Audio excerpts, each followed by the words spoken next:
We humans are a strange breed, unique in the universe. Of all the races met among the stars, only Homo sapiens thrives on deliberate self-delusion. Perhaps this is the secret of our greatness, for we are great, in power if not in supernal wisdom. Legends, I think, are our strength. If one day a man stands on the rim of the galaxy and looks out across the gulfs towards the seedy suns of Andromeda, it will be legends that drove him there. They are odd things, these legends, peopled with unreal creatures, magnificent heroes, and despicable villains. We stand for no nonsense where our mythology is concerned. A man becoming part of our folklore becomes a fey, one-dimensional shadow image of reality.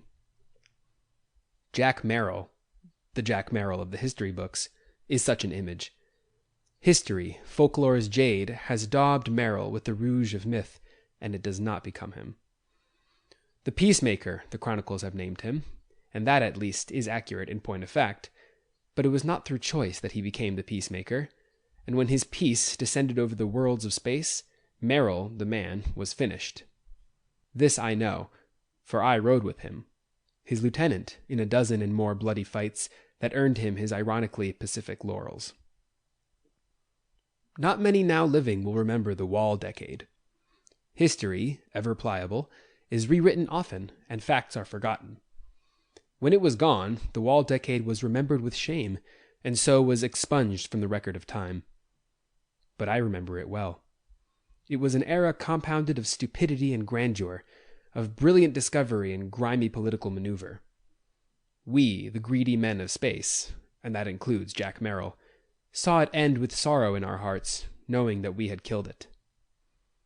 If you will think back to the years immediately preceding the Age of Space, you may remember the Iron Curtain. Among the nations of Earth, a great schism had arisen, and a wall of ideas was built between East and West. Hydrogen bombs were stockpiled, and armies marched and countermarched threateningly. Men lived with fear and hatred and distrust. Then, suddenly, came the years of spaceflight and the expanding frontiers. Luna was past. Mars and Venus and the Jovian moons felt the tread of living beings for the first time since the dawn of time. The larger asteroids were taken, and even the cold moonlets of Saturn and Uranus trembled under the blast of Terran rockets. But the Iron Curtain still existed. It was extended out into the gulf of space, an intangible wall of fear and suspicion. Thus was born the Wall Decade. Jack Merrill was made for that epoch. Ever in human history there are those who profit from the stupidity of their fellows. Jack Merrill so profited. He dredged up the riches of space and took them for his own, and his weapon was man's fear of his brothers. It was in Yaqui, down canal from the Terran settlement at Canalopolis, that Merrill's plan was born. His ship, the Arrow, stood on the red sands of Syrtis Major, waiting for a payload to the outer system. It stood among a good many like it, the Moon Maid, the Gay Lady, the Argonaut, and my own vessel, the Starhound. We, the captains, had gathered in the Spaceman's Rest, a tinkling gin mill peopled with human wrecks and hungry-eyed, dusty-skinned women who had come out to Mars hoping for riches and had found only the same squalor they had left behind. I remember the look in Merrill's eyes as he spoke of the treasures of space that would never be ours, of the gold and sapphires, the rubies and unearthly gems of fragile beauty and great price.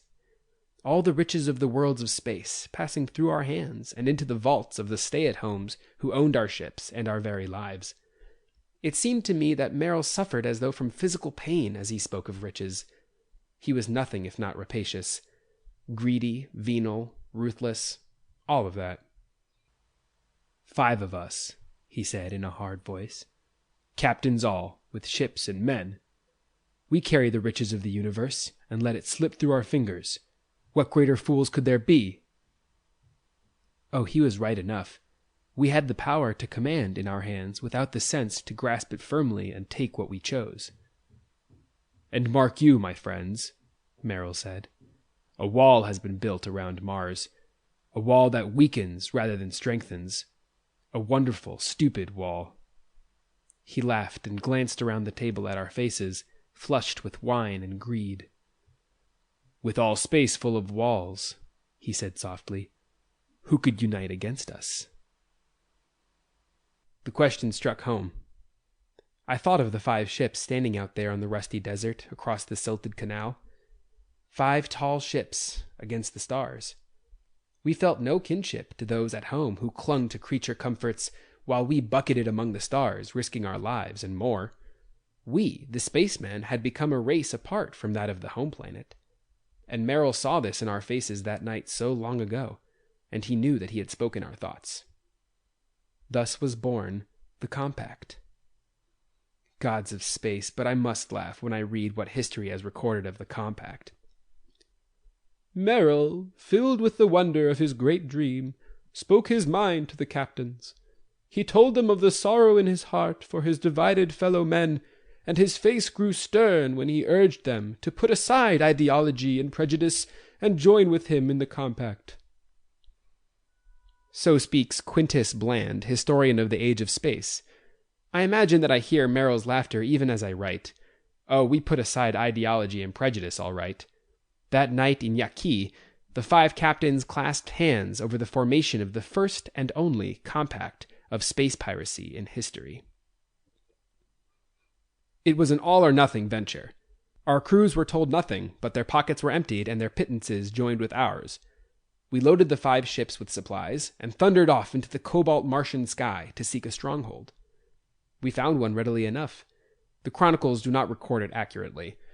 They say that the fleet of the Compact based itself on Eros. This is incorrect.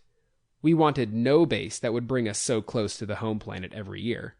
The asteroid we chose was nameless and remained so. We spoke of it seldom a space, but it was ever in our minds. There was no space wall there to divide us one from the other. It was a fortress against the rest of mankind, and in it we were brothers. When we struck for the first time, it was not at a Russian missile post, as the histories say. It was at the Queen of Heaven, an undefended and unsuspecting merchantman. The records of Earth say the Queen was lost in space between Uranus and Mars, and this is so. But she was listed lost only because no Russian or American patrol found her gutted hulk. I imagine that at this very moment she hangs out beyond Pluto, rounding the bend of the long ellipse we sent her on that day we stripped her bones. She carried gold and precious stones, and more important yet, women being furloughed home after forced labor in the mines of Soviet Umbriel. The Starhound and the Arrow bracketed her 1,000,000 miles above the planet of the ecliptic near Saturn's orbit and killed her. We drew abreast of her and forced her valves. We boarded her and took what we chose. Then we slaughtered her men and sent them on their long voyage. That was the beginning. The attack against Corfu was our next move. This is the battle that Celia Whitmar Day has described in verse. Very bad verse. Corfu slumbered, gorged and proud, while Arrow, Hound, and Maid marshaled freedom's might above the tyrant's ground, and rained down death. There is much more, of course. Brave phrases of emotion and fanciful unreality written by one who never saw the night of space agleam with stars. There was no talk of tyranny or liberty aboard the Hound that day we leveled with the Maid and the Arrow 1,000 miles over the Russian base of Corfu. There was talk of the bullion stored under the fortress's turrets.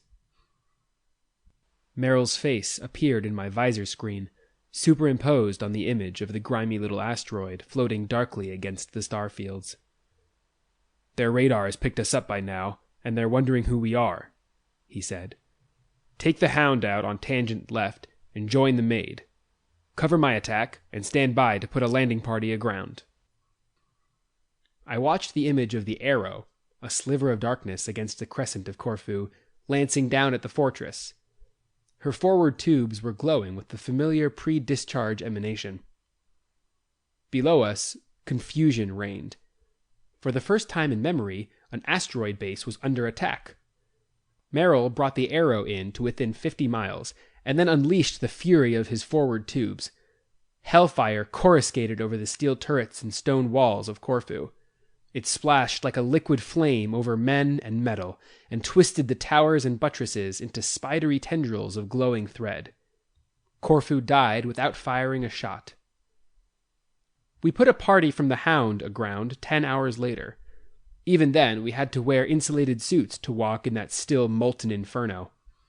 Charred bodies had become one with the stuff of the fortress, and nothing living was left within the keep. We looted Corfu's treasure and lifted into space, heavy with gold. Time passed in an orgy of looting for the men of the Compact. We grew rich and arrogant, for in space we were kings. Torn by suspicion of one another, America and Russia could do nothing against us. They had built an iron curtain in space, and it kept them divided and weak. Endymion felt our blasts, and Clio. Then came Tethys, Rhea, Iapetus. We cared nothing for the flag these bases flew. They were the gathering points for all the gold and treasure of space, and we of the Compact took what we wished of it, leaving a trail of blood and rapine behind us. No nation claimed our loyalty. Space was our mother, and lust our father. Thus the Peacemakers. For 5 full years, the long years of the Outer Belt, the Arrow, the Starhound, the Moonmaid, the Lady, and the Argonaut were the scourges of the space lanes. No patrol could find us, and no defense could contain us. I recall how we laughed at the angry sputtering of Earth's radio. Vast sums were spent in searches and new weapons to protect the meek and the mutually distrustful from Merrill and the men of the Compact. Budgets, already strained to the breaking point by generations of the Cold War, creaked and groaned as Russians and Americans spent furiously to build up their defenses against our depredations. But though we were few, and they many, space was large, and it hit us well. And then, one darkling day, Jack Merrill and I stood on the thin methane snow that carpeted our base's landing ramp, waiting under our own blue-black sky for the return of the Argonaut. Merrill had sent her sunward to strike at the mines of Loki, an asteroid where Russian commissars rolled in mountains of blood-red rubies. We waited through the day and into the sable night, but the Argonaut did not return. For the first time since the formation of the Compact, we had lost a ship, and something like unease crept into our hearts. The carousal that night had no gaiety, and there was the sound of bereaved women weeping. Merrill could learn nothing of the Argonaut's fate. It was as though she had dropped through a hole in the fabric of space itself and vanished from the ken of men. To me, he said, "I fear a new weapon." But to the rest he kept his peace and let the work of the Compact continue. There was nothing else to be done. Our wall decade was waning, and when a man or a Compact outlives the age that gave him or it birth, there is nothing to do but go forward and meet the new day dawning. So it was with the Compact. We lived on as we had lived before, looting and killing and draining the wealth of space into our coffers. But in the back of our minds, a shadow was lurking. On the next raid, the Lady was lost. I saw it happen, as did Merrill. There was nothing we could do to help her, and she died, spilling men into the void as she ruptured in her last agony. It was off Hyperion, whence we had come to loot the trove built there by the prospectors of the Saturnian moons, and it was a trap. The Arrow, the Hound, and the Lady circled the moonlet, swinging inward to the attack. It was the Lady who was to put aground the raiding party, and her valves hung open while men readied the assault boats. Our radar screens showed nothing of danger. There was only the bloated giant in the sky, a ringed monster of yellow gold against the starry velvet of space. The Lady dropped her boats, the Hound and the Arrow hovering by to watch over their sister. And suddenly the jagged moonscape below erupted, belching streaks of fire that sought us like probing fingers. I knew in one single instant of terror that this was the new weapon that had killed the Argonaut, for it sliced into the Lady's flanks as though the steelite hull were cheese. She bulged, glowing like an ember. There was a sudden nimbus of snow about her as her air escaped and froze, and then she rolled into her death dance, open from bow to stern, spilling scorched corpse into the void. The Arrow and the Hound drove off into space like furies, leaving the spinning body of their sister ship behind, not waiting to watch her crash down onto the rocky face of Hyperion. And now the 5 of the Compact were only 3, and again there was the sound of weeping among our women. 2 months after that engagement, a single assault boat returned to base. It was the lone survivor of the ladies' landing party.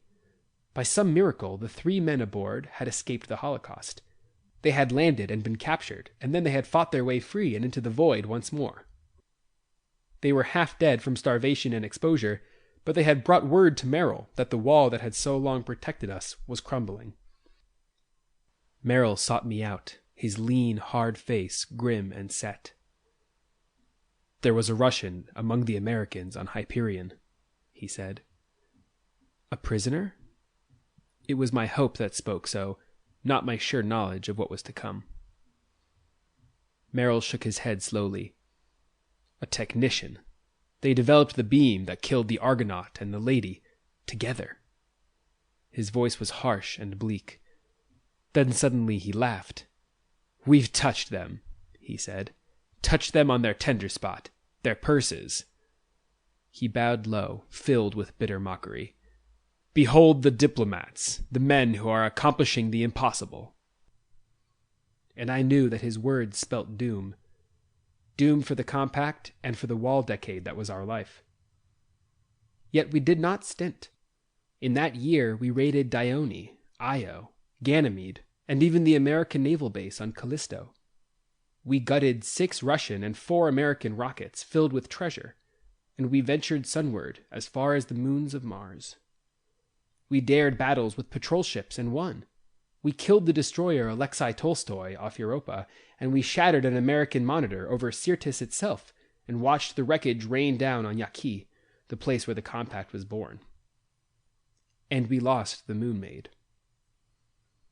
The radio told us the story.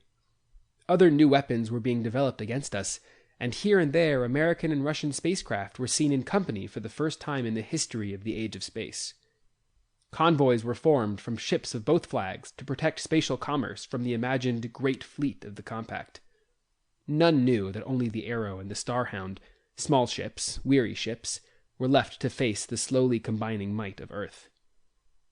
And then at last the pickings, growing slimmer always, diminished to the vanishing point. Merrill stood before us and gave the assembled crews their option. "The treasure hunt is over," our captain told us, "and those who wish may withdraw now. Take your women and the spaceboats and return to Mars. You have your shares, and you can live in comfort wherever you may choose. If you wish it, go now." Some few did go, but most remained. I watched Merrill's face and saw one last plan maturing there. Then he spoke again, and we all understood. One last raid, to take Luna and command the world. "Still the unity of mankind was not secure, and Merrill, filled with impatience for his great dream, decided on one final stroke. He would descend on Luna Base itself with his fleet, and commanding all Earth, he would drive men together, even though it might mean his own death.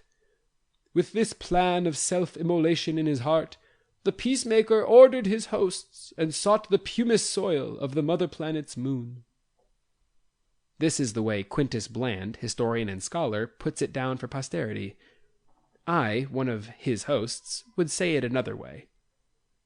We had gutted the solar system of its treasure, and at last men were uniting against us. Our fleet was reduced to 2 small ships and a bare handful of men and women to fight them.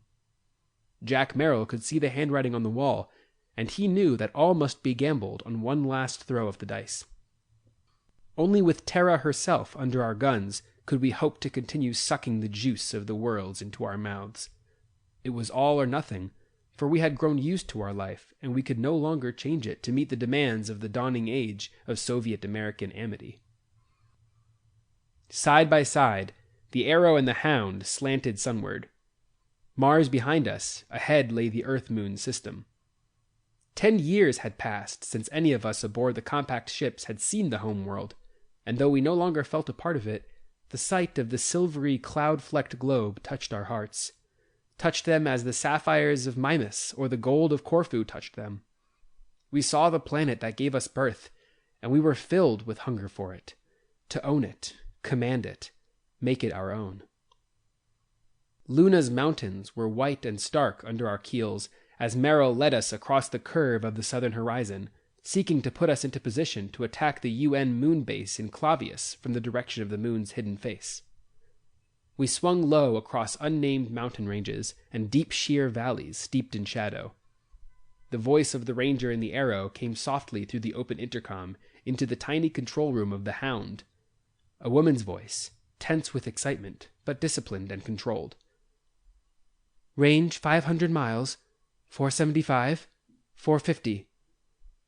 And then Merrill's voice, calm and reassuring, giving heart to all the untried ones aboard with his steady, conning commands. 4 o'clock jet. Easy. Hold her. Driver's up 1/2 standard. Steady goes. Meet her. Steady. Line astern now, the two ships flashing low across the jagged lunar landscape, and a world in the balance. An alarm bell ringing suddenly, and my screen showing the fleeting outline of a Russian monitor above, running across our stern. My own voice, sharp with command. Gun pointer. Here, sir. Get me that gunboat. The Hound's turret wound about with agonizing slowness as the monitor reached for the sky, clawing for altitude and safety.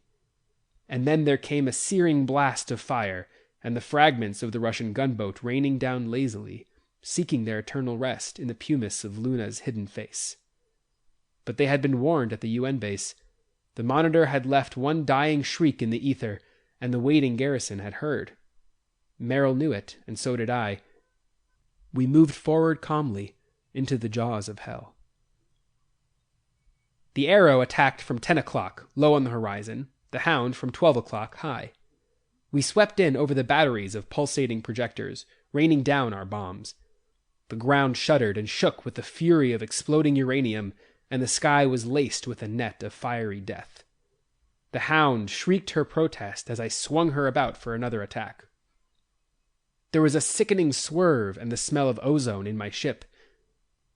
Somewhere, deep within her, a woman screamed, and I felt the deck under me give as one of the questing beams from the fortress below cut into the hull.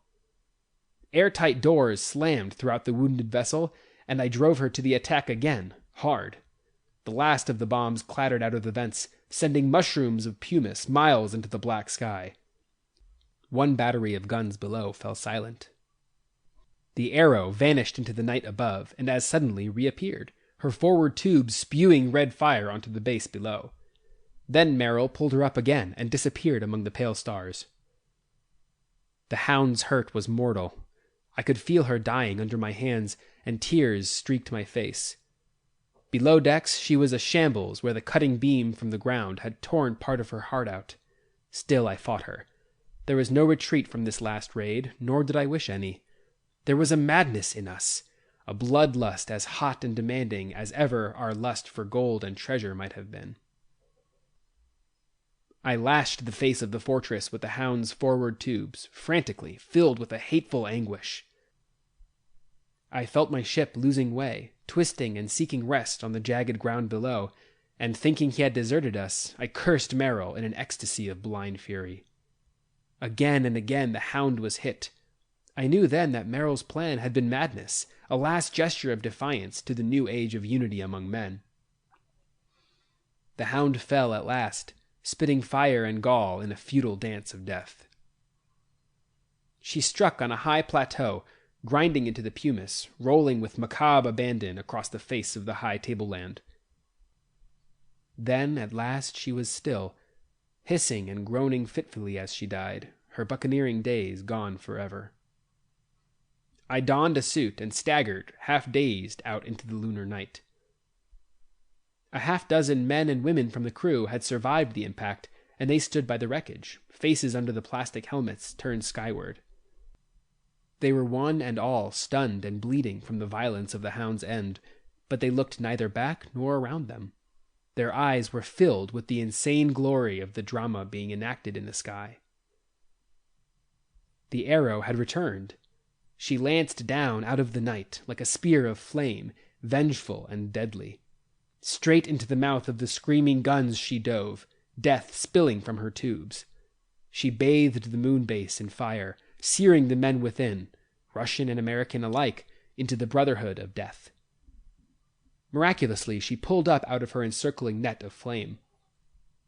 We watched in open-mouthed wonder as she reached with sobbing heart for the sky just once again, and then, failing, crippled and dying, she hung above the crater's rim, framed with deadly beams from below, but radiant in her own right, gleaming in the light of the sun.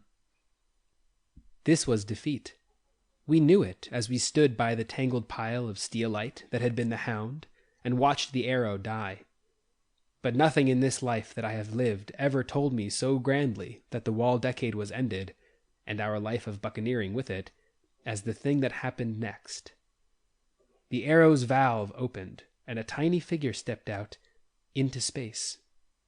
I did not need to be told that Jack Merrill was coming to meet the men he had welded together against him. Lazily, unreally, the tiny shape twisted over and over as it fell, until at last it vanished amid the raw welter of craters and ridges beyond the razor wall of Clavius. But men are ashamed, and the chronicles of history must be rewritten to hide their weaknesses. Jack Merrill has become a legend, and the man that I knew is forgotten. Merrill. Pirate, fighter, grandiose dreamer. That was my captain. Not the colorless do-good creature of the legend. Merrill fought for lust and greed, and these are the things that will one day take men to the stars. He knew this truth, of course, and that was the substance of his great dream. Because of it, there are no longer walls in space, and the men who united to fight the Peacemaker will one day rule the universe. Meanwhile, chroniclers will write lies about him, and Jack Merrill's laughter will echo in some ghostly Valhalla beyond the farthest star.